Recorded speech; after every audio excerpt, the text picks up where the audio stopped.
რადიო მაესტროს ეთერშია გადაცემა რადიოაქტიური ზონა თამარ გლონდთან ერთად.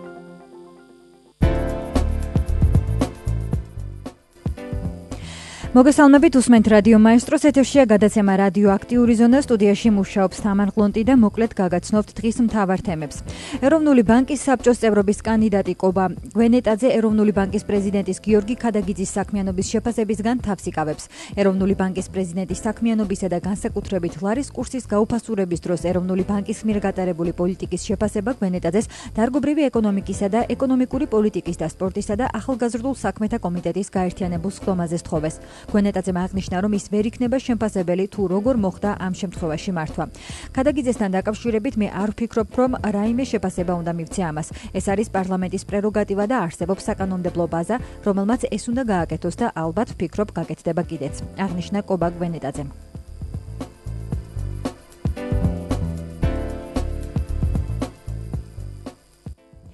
ეროვნული ბანკის საბჭოს წევრად პრეზიდენტის მიერ წარდგენილი კანდიდატი კობა გვენეტაძე მომხმარებელთა უფლებების დაცვის გაზრდას ერთ-ერთ მნიშვნელოვან საკითხად მიიჩნევს. როგორც კობა გვენეტაძემ პარლამენტში დარგობრივი ეკონომიკისა და ეკონომიკური პოლიტიკის კომიტეტის სხდომაზე განაცხადა, ეროვნული ბანკი დღესდღეობით უკვე მუშაობს ამ საკითხებზე და შექმნილია მომხმარებელთა უფლებების დაცვის განყოფილება, მაგრამ სხვადასხვა მიზეზების გამო ჯერ კიდევ არ არის მაღალი ცოდნა და განათლება ფინანსურ საკითხებთან დაკავშირებით.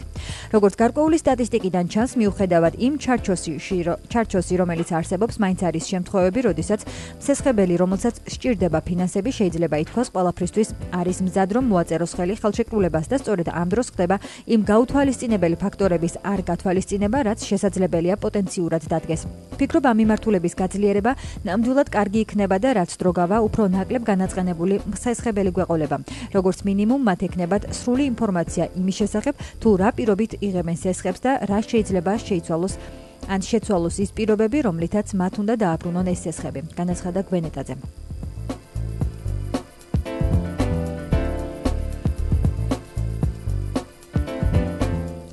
კიდევ ერთი განცხადება, რომელიც აგრეთვე ეროვნული ბანკის საბჭოს წევრობის კანდიდატ კობა გვენეტაძეს ეკუთვნის, ის ფიქრობს, რომ საგარეო ფაქტორებმა ნამდვილად იქონია გავლენა ლარის კურსზე. როგორც გვენეტაძემ დარგობრივი ეკონომიკისა და ეკონომიკური პოლიტიკის და სპორტისა და ახალგაზრდულ საქმეთა კომიტეტის გაერთიანებულ სხდომაზე განაცხადა, ძალიან ბევრ ქვეყანაში ეკონომიკა შემცირდა, რაც საქართველოს ექსპორტ-იმპორტზე აისახა და სავალუტო შემოდინებები შემცირდა. ნამდვილად იყო ასეთი ფაქტორები, მოხდა ძალიან დიდი ფასების ვარდნა ნავთობზე. მოგეხსენებათ, რომ ის სავალუტო დინებები, რომელიც ქვეყანაში შემოდის, აუცილებელია იმისთვის, რომ ეროვნული ვალუტა იკვებებოდეს და მისი შედარებით სტაბილურობა იქნას შენარჩუნებული. ბევრ ქვეყანაში მოხდა ეკონომიკის შემცირება, რაც აისახა ქართული ექსპორტ-იმპორტის შემცირებაზე. შეუძლებელი იყო, რომ რაიმე ცვლილება არ მომხდარიყო და რამენაირად ეს არ ასახულიყო საქართველოს სავაჭრო და საგადასახადო ბალანსზე, განაცხადა გვენეტაძემ. მისი თქმით, მაგალითად, ნავთობის ფასის შემცირება ერთის მხრივ ძალიან კარგია, რადგან უფრო ნაკლები ვალუტის გადახდა გვჭირდება, მაგრამ მეორეს მხრივ, როდესაც რუსეთში მცირდება ნავთობიდან მიღებული სახსრები, იქ დაასაქმებულ ქართულ მოსახლეობას გადმორიცხვის საშუალება არ აქვს.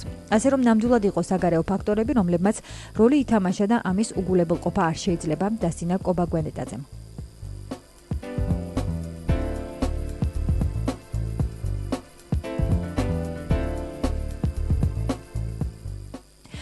ერთ-ერთი საკითხი, რაზეც ეროვნულ ბანკის საბჭოში უნდა გაგრძელდეს მუშაობა, არის ეკონომიკის დედოლარიზაცია, ანუ ლარიზაციის გაზრდის პროცესი. ამის შესახებ პარლამენტში დარგობრივი ეკონომიკისა და ეკონომიკური პოლიტიკის კომიტეტის სხდომაზე ეროვნული ბანკის საბჭოს წევრად პრეზიდენტის მიერ წარდგენილმა კანდიდატმა კობა გვენეტაძემ განაცხადა. მისივე განმარტებით, ლარიზაციის გაზრდა ხანგრძლივი კომპლექსური პროცესია, რაც საკმაოდ ბევრ მიმართულებას მოიცავს და იმისთვის, რომ ეს განხორციელდეს, შესაბამისი წინაპირობები უნდა იყოს შექმნილი. რატომ არის ეს მნიშვნელოვანი, როგორც მოგეხსენებათ, საქართველო არის პატარა, ღია ეკონომიკა, სადაც არის მცოცავი გაცვლითი კურსი. იგი არ არის და არ შეიძლება იყოს დაცული იმ გლობალური ეკონომიკური მოვლენებისგან, რომლებიც მის გარშემო ხდება. აქედან გამომდინარე, მცოცავი კურსი არის ის მექანიზმი, რომლითაც შეიძლება მოხდეს შთანთქმა ამ ნეგატიური შოკების. როდესაც მოხდება ლარიზაციის ამაღლება და დედოლარიზაციის შემცირება, ნიშნავს, რომ ეს მტკივნეული საკითხები, ეს გადაცემა ქვეყნის ეკონომიკაზე შედარებით უფრო უმტკივნეულოდ გადასატანი იქნება.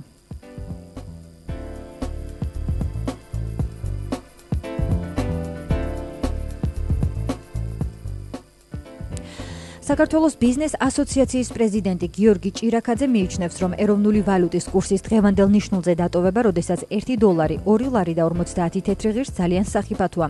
ამის შესახებ ჭირაქაძემ ჟურნალისტებს განუცხადა. როგორც ბიზნეს ასოციაციის პრეზიდენტმა აღნიშნა, გიორგი კვირიკაშვილთან შეხვედრის ერთ-ერთი თემა ბევრ სხვა საკითხთან ერთად ლარის კურსი იქნება. მიუხედავად ყველაფრისა, ჩვენ გვესმის, რომ ეს პირდაპირ არ არის ხელისუფლებასთან და ეროვნულ ბანკთან დაკავშირებული, მაგრამ ჩვენ გვინდა, რომ არგუმენტები დავინახოთ. აღნიშნა ჭირაქაძემ.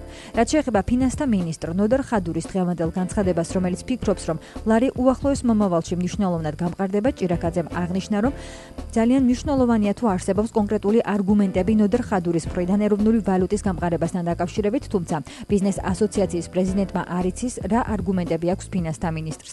მისივე თქმით, ბიზნეს ასოციაციაში ეცდება, რომ ნოდარ ხადურთან კომუნიკაცია დაამყაროს. თუ ლარი დოლართან მიმართებაში გამყარდა, ეს იქნება ძალიან კარგი და მნიშვნელოვანი ნაბიჯი ქვეყნის ეკონომიკისთვის, მოსახლეობისთვის, ბიზნესისთვის და ეს გაცილებით მეტ აქტიურობას შეუწყობს ხელს, რომ ეკონომიკა განვითარდეს, განაცხადა გიორგი ჭირაქაძემ.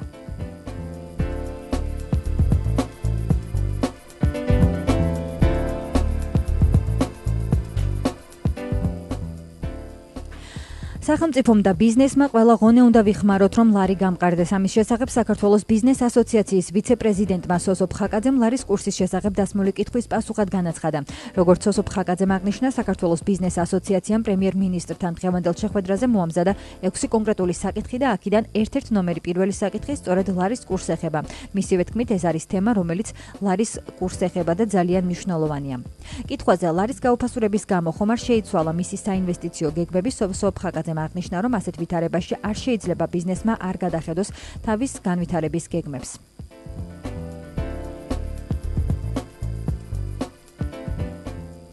ახალი საპენსიო სისტემა კი ფუნქციონირებას 2017 წელს დაიწყებს. ამის შესახებ პრემიერ-მინისტრმა გიორგი კვირიკაშვილმა საქართველოს ბიზნეს ასოციაციის წარმომადგენლებთან შეხვედრაზე განაცხადა. როგორც პრემიერ-მინისტრმა აღნიშნა, საპენსიო სისტემის მოდელი მზად არის და ახლა საკანონმდებლო პაკეტზე მიმდინარეობს მუშაობა. გარდა ამისა, პარალელურად განხორციელდება კაპიტალის ბაზრის რეფორმა და ეს ორი ფუნდამენტური რეფორმა უმნიშვნელოვანესია ქვეყნისთვის, განაცხადა გიორგი კვირიკაშვილმა. გარდა ამისა, დღეს გიორგი კვირიკაშვილმა უმაღლესი განათლების სისტემაში გერმანული მოდელის დანერგვაზეც ისაუბრა. მან დაგეგმილ რეფორმებზე საუბრისას განათლების სისტემის რეფორმას გაუსვა ხაზი და აღნიშნა, რომ ამ კუთხით გერმანული მოდელის დანერგვა იგეგმება, რომელიც ძალიან ეფექტურია არა მხოლოდ გერმანიაში, არამედ სხვა ქვეყნებში. გერმანულს იმიტომ ვამბობ, რომ ამ ქვეყანამ დაუდოს სათავე განათლების სისტემას, განაცხადა პრემიერ-მინისტრმა. მისი თქმით, სახელმწიფო უმაღლეს განათლებაში რესურსს გადაანაწილებს კონკრეტული ინდუსტრიების მოთხოვნების გათვალისწინებით და ეს არ იქნება მხოლოდ და მხოლოდ ახალგაზრდების მოთხოვნებიდან გამომდინარე, არამედ ეს განხორციელდება იმ კონკრეტული მოთხოვნებიდან გამომდინარე, რომელიც 5 წლიან პერსპექტივაში ქვეყანაში იარსებებს.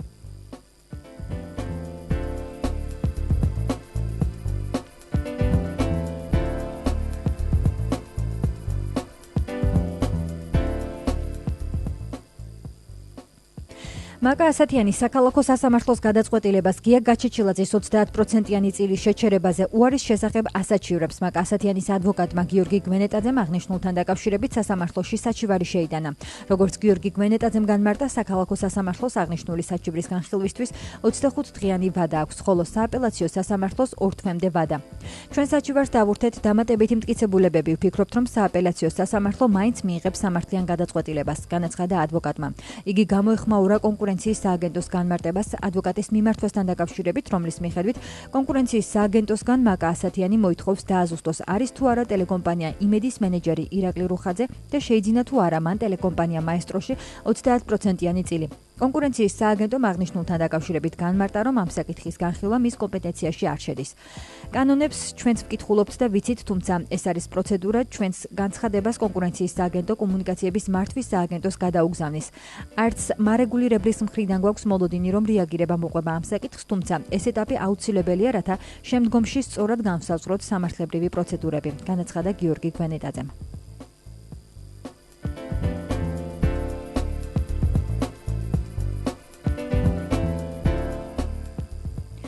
მაესტროს დირექტორი ბაია გადაბაძე მის მიმართ მიზანმიმართული დევნის დაწყებაზე საუბრობს და სასამართლოს მიმართავს. როგორც გადაბაძემ თბილისის საქალაქო სასამართლოში საჩივრის შეტანის შემდეგ განაცხადა, იგი მოითხოვს, რომ ვიდრე დევნასთან დაკავშირებით მისი განცხადების თაობაზე გარემოებები არ დადგინდება, იქამდე შეჩერდეს ყველა კრების ოქმი, რომელიც არსებობს. ჩვენს მიმართ მიმდინარეობს მიზანმიმართული დევნა. ამოცანა არის ის, რომ 19 თებერვალს, როდესაც დანიშნულია კრედიტორთა კრება, მე არ ვიყო დირექტორი. მიმაჩნია, რომ ნაწილობრივ ამ პროცესში სასამართლოც მონაწილეობს, პირდაპირ კი ამას აკეთებს გაჩიჩილაძეების მხარე. თეორიულად არსებობს შანსი, რომ 48 საათის განმავლობაში ორი ინსტანციის სასამართლომ განიხილოს საჩივარი, ორივე მიიღოს გადაწყვეტილება. მიაწოდოს საჯარო რეესტრს, რეესტრმა კი სასწრაფოდ განიხილოს ეს ყველაფერი და პარასკევს 19 თებერვალს 14 საათზე მე აღარ ვიყო დირექტორი. ამის ეჭვი მაქვს, ჩემს მიმართ მიმდინარეობს დევნა და სასამართლოს თხოვ ყველა ოქმის შეჩერებას, ვიდრე ეს საკითხი გაირკვევა. ლევან გაჩეჩილაძეს სურს, რომ ის გახდეს დირექტორი და ჩაშალოს ყველაფერი, რაც მაესტროს რეაბილიტაციისთვის არის საჭირო. განაცხადა ბაია გადაბაძემ. საჩივრის შეტანის შესახებ ბაია გადაბაძე დღესვე საჯარო რეესტრს განცხადებით აცნობებს.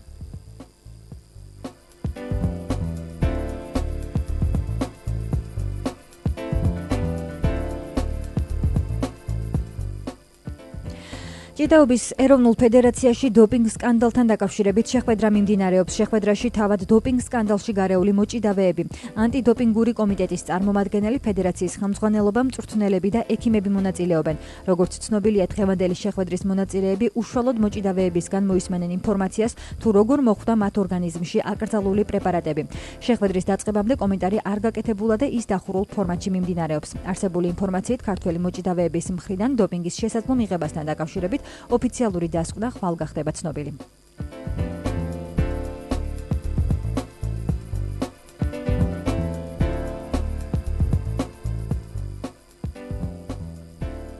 და დღეს გადაცემის პირველ ნაწილში ვისაუბრებთ საარჩევნო სისტემაზე და ამ სისტემის გარშემო განვითარებულ მოვლენებზე. ქართულ პოლიტიკურ სივრცეში ამ საკითხზე განცხადებები ბევრი და ხშირად კეთდება, თუმცა კონკრეტული ნაბიჯებით იცე ჩამოსათვლელია. ვითარება შედარებით შეიცვალა მას შემდეგ, რაც პრემიერ-მინისტრის თანამდებობა გიორგი კვირიკაშვილმა დაიკავა.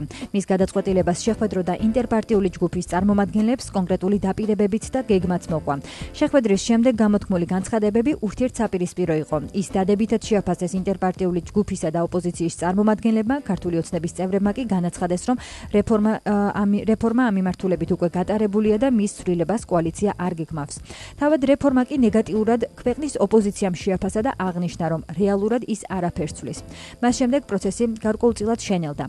2016 წლის არჩევნებს კი ქვეყნის სამომავლო განვითარებისთვის დიდი მნიშვნელობა აქვს, საცხადებენ საქართველოს საერთაშორისო პარტნიორი ქვეყნები თუ ორგანიზაციები.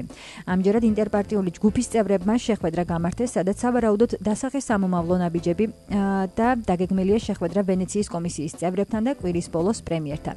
არსებულ ვითარებაზე უფრო ვრცლად ჩვენს ეთერში რამდენიმე წუთში ისაუბრებს თავისუფალი საქართველოს ლიდერი კახა კუკავა, რომელიც უკვე დეტალურად გაგვაცნობს რა ხდება ამ მიმართულებით. მოგესალმებით, ბატონო კახა, გესმით ჩემი ხმა? მადლობა იმისთვის, რომ პასუხობთ ჩვენ შეკითხვებს. ბატონო კახა, პირველ რიგში მინდა გითხოთ ინტერპარტიული ჯგუფის შეხვედრაზე დასახეთ თუ არა კონკრეტული გეგმა და რა არის ამ ეტაპზე ჯგუფის უპირველესი ამოცანა? ჯგუფის უპირველესი ამოცანა არის 2016 წლის არჩევნებამდე მოხდეს საარჩევნო გარემოს არსებითი შეცვლა, მოხდეს შეთანხმება ხელისუფლებასთან, რათა 2016 წელს საქართველოში ჩავატაროთ პირველად 26 წლის შემდგომ არჩევნები, რომელიც არც ერთი მხარისათვის არ იქნება, რომლის შედეგებით არ იქნება სადავო. ნორმალურ ქვეყნებში, საფრანგეთში, გერმანიაში, ინგლისში ეს ჩვეულებრივი მოვლენაა, რომ საარჩევნო კოდექსი და საარჩევნო გარემო მიიღება პარტიების შეთანხმებით და არასდროს იქ მართული პარტია არ იღებს დამოუკიდებლად გადაწყვეტილებებს ამ საკითხთან დაკავშირებით. საქართველოში სამწუხაროდ ასეთი შეთანხმება პირველად და უკანასკნელად მოხდა 90 წელს კომუნისტურ ხელისუფლებასა და ეროვნულ მოძრაობას შორის, როცა მიღებული იქნა საარჩევნო კოდექსი. მას შემდეგ ყველა საარჩევნო კანონი, რომელიც მიღებული იქნა ქვეყანაში, მიღებული იქნა მმართველი პარტიის მიერ და სწორედ ამიტომაც არის, რომ არჩევნების შედეგები ყოველთვის საქართველოში ვიღაცისთვის არის სწორი, ანუ ხელისუფლებისთვის როგორც წესი და ყველა დანარჩენისთვის არის გაყალბებული, რაც ქვეყანას უქმნის ლეგიტიმურობის კრიზისს. ჩვენ ვითხოვთ ხელისუფლებისაგან, რომ შეასრულონ ის პირობები და ის მოთხოვნები, რომელსაც ჩვენ კი არ ვითხოვთ მაგან, არამედ რომელსაც თვითონ ითხოვდნენ წინა ხელისუფლებისაგან, გახსოვთ თქვენ 2008 წლის გაზაფხულზე შიშილობდნენ პარლამენტის მიმდებარე ტერიტორიაზე. დღეს ეს ადამიანები, რომლებიც მაშინ მოშიმშილეები იყვნენ, დღეს ეს ადამიანები არიან უკვე მაღალჩინოსნები, როგორც საკანონმდებლო ისე აღმასრულებელ ხელისუფლებაში და დღეს მათთან ვითხოვთ, რომ სააკაშვილზე ხო ამბობდნენ, რომ ტირანი იყო, დიქტატორი იყო და ამის გამო ის არ ახორციელებდა ამ საარჩევნო ცვლილებებს. დღეს ხო თავად არიან ხელისუფლებაში და დღეს ვინ უშლის, რომ განახორციელონ ეს ცვლილებები? აი ამას ვითხოვთ ჩვენ მათგან და ერთად დავსვენ, რომ აი ამ თელს აბსოლუტურად უპრინციპო მასაში, რომელსაც რადგან ქართული ოცნება ეწოდება, რომელსაც არანაირი ფასეულობები არ აქვს ამ ადამიანს, ერთადერთი ახლა იმედის ჟუტავი ნაპერწკალი არის ახალი პრემიერ-მინისტრი, რომელმაც განაცხადა ეს სიტყვები, რომ აუცილებელი არის კომპრომისი ოპოზიციასთან. ყველა სხვა ადამიანი, რომელიც კომენტარს აკეთებს ხელისუფლების მხრიდან ამ საკითხზე, ეთყობა გონიათ, რომ კონფრონტაციულობა რაღაცა კარგი ტონია და ამბობენ დაახლოებით ასეთ კომენტარებს აკეთებენ, რომ ოპოზიციას ვინ კითხავს, ჩვენ ეს გადაწყვეტილება უკვე მივიღეთ, ოპოზიციამ არაფერი არ იცის და ასე შემდეგ და ასე შემდეგ. და ნუ ერთადერთი გამონაკლისი ამ ნაცრისფერ მასაში არის პრემიერ-მინისტრი, რომელსაც ესმის სახელმწიფოებრივად უყურებს ამ საკითხს, ესმის თუ რა მნიშვნელოვანი არის მყიფე ქართული სახელმწიფოებრიობისათვის პოლიტიკური შეთანხმების, ეროვნული შეთანხმების მიღწევა ამ საკითხზე. ბატონო კახა, თქვენ საუბარი იმით დაიწყეთ, რომ ინტერპარტიული ჯგუფის სურვილია მოხდეს შეთანხმება ხელისუფლებასთან. როგორ ფიქრობთ, როგორია ის მოცემულობა, რომლის ფარგლებშიც ინტერპარტიულ ჯგუფს იმ ცვლილებების მიღწევა სურს, რასაც თქვენ ითხოვთ და რა არის ის მაქსიმუმი, რისი მიღებაც შესაძლებელია? როგორც თქვენ უწოდეთ, იმედიის ნაპერწკალი გიორგი კვირიკაშვილი მას შეხვედრა გამართა ინტერპარტიულ ჯგუფთან და ეს ნაბიჯი გადადგა. თუმცა, ალბათ გახსოვთ ის განცხადებებიც, რაც ქართული ოცნების მხრიდან მოყვა მის ამ ნაბიჯს და ისიც თქვენ თვითონაც გაიხსენეთ, რომ მათ აღნიშნეს და აღიარეს, რომ რეფორმების გატარება და ნაბიჯების გადადგმა ამ მიმართულებით არ სურს. როგორია კვირიკაშვილის შემთხვევაში სურვილების და შესაძლებლობების პრობლემა? ესე იგი, აბსოლუტურად სწორად ზანებს, ხა კვირიკაშვილი რო იყოს რეალური ლიდერი ქართული ოცნების და ხელისუფლების, რა თქმა უნდა, მაშინ ეს საკითხი უკვე გადაწყვეტილი იქნებოდა. ჩვენ მე მინდა გითხრათ, ეხლა ნონსენსია, მაგრამ ოპოზიციიდან უფრო მეტი მხარდაჭერა აქვს ბატონ კვირიკაშვილს თავის ინიციატივაში, ვიდრე ხელისუფლების მხრიდან, იმიტომ რომ ჩვენ თავაზობთ კვირიკაშვილს და ჩვენ მივდივართ კვირიკაშვილთან არა ულტიმატუმით, არამედ ჩვენ სპეციალურად შევქმნით ალტერნატივების მთელი სპექტრი, რომ რაღაცა იქ არ მივიდეთ ასეთ წინადადებით, რომ ახლა ან ამაზე დაგვეთანხმებით, ან არა და ქუჩაში გავალთ. არა, თავაზობთ ვარიანტ B-ს, ვარიანტ C-ს, ვარიანტ D-ს, სხვა საკითხებზე კომპრომისს, რომ საბოლოო ჯამში კომპრომისი იმას ნიშნავს, რომ როგორც ხელისუფლება უნდა წავიდეს დათმობებზე, ასევე დათმობებზე უნდა წავიდეს, რა თქმა უნდა, ოპოზიციას. ამიტომ ამაში ქართულ ოცნებას ესა კვირიკაშვილს ჩვენი მხრიდან მხარდაჭერა ექნება. რაც შეეხება აი იმ ეგრეთ წოდებულ ქორებს, რომელსაც თქვენ ახსენებთ, იცით, მაგ ადამიანებს არ ესმის სწორედ თავის თავსაც ღუპავენ, თავის პოლიტიკურ მომავალსაც ღუპავენ, იმიტომ რომ თავის დროზე მე გაგახსენებთ, რომ შევარდნაძის ხელისუფლებას და სააკაშვილის ხელისუფლებას დააღუპეს ეგრეთ წოდებულმა საკუთარი პარტიის რადიკალურმა ჯგუფებმა, რომლებიც მას მოუწოდებდნენ ორივეს არწმუნებდნენ, რომ არ წასულიყო კომპრომისზე. მე გაგახსენებთ 2003 წელს, როცა შევარდნაძის გუნდში მიდიოდა დისკუსია, დაესმოთ თუ არა ოპოზიციისთვის პირველი ადგილი საპარლამენტო არჩევნებში. ნაწილი იყო მომხრე, ნაწილი იყო წინააღმდეგი. საბოლოო ჯამში გაიმარჯვა იმ გუნდმა, რომელიც ამბობდა, რომ არაფერი არ დაუწევთ ოპოზიციას და შედეგად მოუწიათ ყველაფრის დათმობა. ხელისუფლება დაემხო. იგივე მოხდა სააკაშვილის დროსაც, როცა ბოკერია არწმუნებდა სააკაშვილს, აი არ წავიდეთ არანაირ დათმობაზე და კითხვები მოუგრიხოთ ოპოზიციას და საბოლოო ჯამში ნახეთ ეს რითიც დამთავრდა, ოდესაში იმყოფება ბატონი სააკაშვილი და დღესაც არის იგივე მოცემულობა. თუ ხელისუფლება წავა კვირიკაშვილის გზით, მაშინ ქართული ოცნება შეიძლება არჩევნებში დამარცხდეს, მაგრამ როგორც პოლიტიკური ძალა ის გადარჩება, ესება 14 მანდატი, 20 მანდატი გააგრძელებენ პოლიტიკურ საქმიანობას და თუ აირჩევენ ვოლსკის გზას და კუცნაშვილის გზას და კიდევ ვიფარდნენ აი ეს რადიკალურად შემწყობილი ადამიანები, მე გამოვთქვა ასეთ პროგნოზს, რომ 2016-2017 წლებში ქართული ოცნება როგორც პოლიტიკური ძალა გაქრება პოლიტიკური ასპარეზიდან, როგორც მაგალითად ირაკლი ღარიბაშვილი გაქრა როგორც პოლიტიკოსი ქართული პოლიტიკური ასპარეზიდან.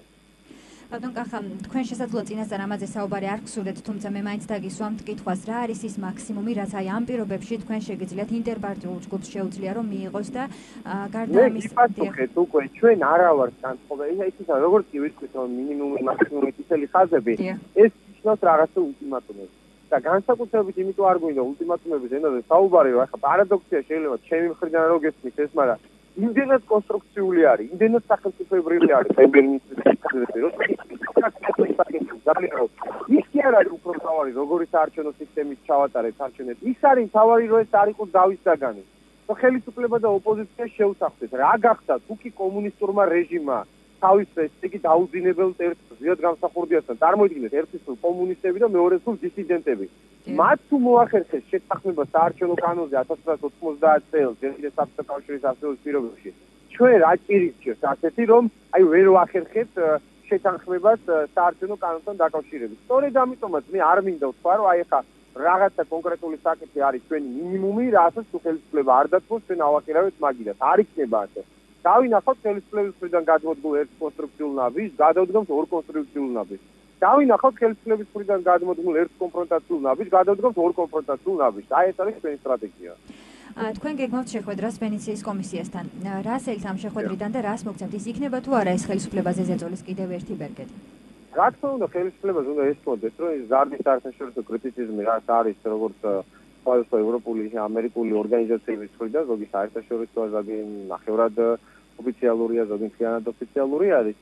ეს გაიზრდება, ახლა ვენეციის კომისიის დასმას არ აქვს ხვინის ძალა, რომ ეხლა შუბში მოხდეს უსუფაშლოს და კოდექსში შეაცვლებინოს, მაგრამ ამას აქვს წვეთის ძალა და იცით, რომ თქვა იმან წვეთით გაიხრიტავა ბოლოს და ბოლოს. ახლა ხელისუფლებამ უნდა გაითვალისწინოს, რომ თუ მუდმივად იქნება მის მიმართ კრიტიკა და თქვენ ხედავთ, რომ ეს საერთაშორისო მზარდი კრიტიკა არის, მზარდი და ასე ვთქვათ, იმატებს, ბუნებრივია, რომ საბოლოო ჯამში არჩევნების შემდგომ არჩევნების ლეგიტიმურობას დაუსვამს კითხვის ნიშანს და იცით თქვენ, ისეთ ტიპის ქვეყნებში, როგორც არის საქართველო, უკრაინა, ზოგადად პოსტსაბჭოთა ქვეყნებში, საკმარისია საერთაშორისო საზოგადოებამ თქვას, რომ მას აქვს კითხვები და ეჭვები არჩევნების სამართლიანობასთან დაკავშირებით, ეს ნიშნავს, რომ 24 საათში ხელისუფლება სრულდება. ამიტომ მე გავახსენებდი ხელისუფლებას ჩვენს უახლოეს წარსულს, ჩვენი მეზობელი ქვეყნების უახლოეს წარსულს და მოუწოდებდი, რომ მეტი ყურადღებით იკიდოს მათ შორის ვენეციის კომისიის დასმებსაც. იმიტომ რომ იცოდეთ ვენეციის კომისია ამბობს, რომ არჩევნები არ ტარდება სამართლიანად და საარჩევნო გარემო არ არის სამართლიანი. ამას მოყვება ხოლმე შემდგომ ღრმა პოლიტიკური შედეგები. თუმცა დავით უსუფაშვილი მიიჩნევს, რომ წარმოდგენილი ვარიანტი, რომელიც ხელისუფლებამ წარმოადგინა, აღემატება კიდეც ვენეციის კომისიის სტანდარტებს. ბატონო კახა, ჩვენი მსმენელისთვის უკეთ რო იყოს გასაგები, აი ხელისუფლების წარმომადგენლები ამბობენ, რომ მათ გაატარეს საარჩევნო სისტემის რეფორმა. რის გამო აკრიტიკებთ მას? რა არის ის ხარვეზები, რაზეც ყურადღებას ამახვილებს? არ გაუტარებია ოდენავი იოტისოდენა რეფორმა. საქართველოში იყო ერთმანდატიანი მაჟორიტარული სისტემა. საქართველოში დარჩა ერთმანდატიანი მაჟორიტარული სისტემა. ხელისუფლება შეცვალა როგორც ზოგიერთი ოლქის საზღვრები. ეს აბსოლუტურად რეფორმა არ არის, ეს ოლქების საზღვრების ცვლილება. რეფორმა არის, რასაც ბატონი უსუფაშვილი მხარს უჭერდა, როდესაც თავად იყო ოპოზიციაში და შეგახსენეთ მე რას უჭერდა მხარს. ქაღალდზე არის დაწერილი და ხელი აქვს მოწერილი მასტერ და ქართულების ყველა ლიდერსაც მხარს უჭერდნენ მაჟორიტარული სისტემის გაუქმებას და პროპორციული სისტემის შემოღებას.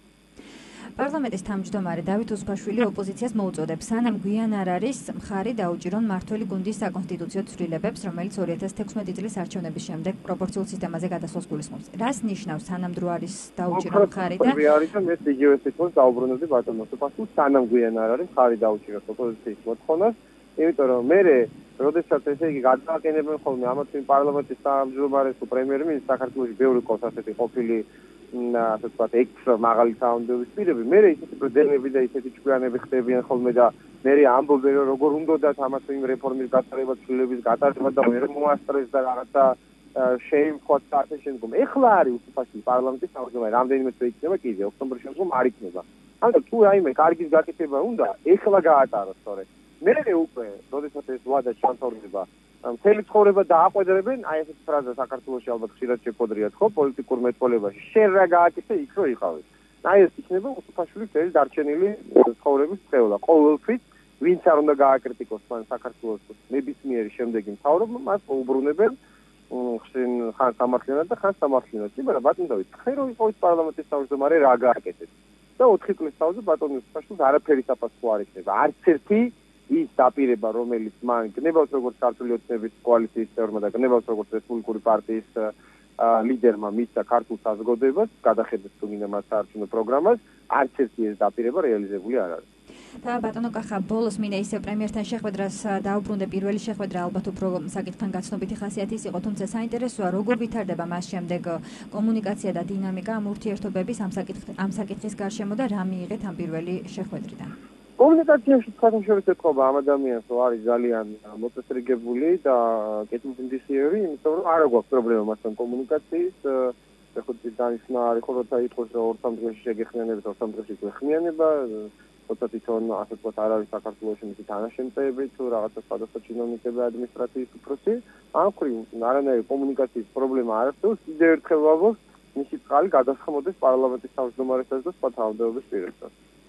გასაგებია, მადლობა იმისთვის, რომ პასუხობდით ჩვენ შეკითხვებს. მე რადიო მაესტროს მსმენელს შევახსენებ, რომ პირდაპირ ეთერში საუბრობდა თავისუფალი საქართველოს ლიდერი კახა კუკავა. ჩვენ საუბრობდით საარჩევნო სისტემის გარშემო განვითარებულ მოვლენებზე. გადაცემის მეორე ნაწილში ჩვენ შემოგვიერთდება სახალხო დამცველის მოადგილე ნათია კაციტაძე, რომელიც უშუალოდ ისაუბრებს იმ ანგარიშებზე და იმ რეკომენდაციებზე, რომელიც სახალხო დამცველმა წარმოადგინა სხვადასხვა უწყებების მიმართ, მათ შორის იყო საჯარო აღსრულებისა და პრობაციის სამინისტრო, აგრეთვე შინაგან საქმეთა სამინისტრო, თუმცა მანამდე სანამ რეკლამა გავიდოდეს ჩვენს ეთერში, მე ამ წუთებში გავრცელებულ ინფორმაციას გაგაცნობთ. პარლამენტის დარგობრივი ეკონომიკისა და ეკონომიკური პოლიტიკის კომიტეტმა ეროვნული ბანკის საბჭოში კობა გვენეტაძის კანდიდატურას მხარი დაუჭირა. ფარულ კენჭისყრაში პარლამენტის 9 წევრმა მიიღო მონაწილეობა.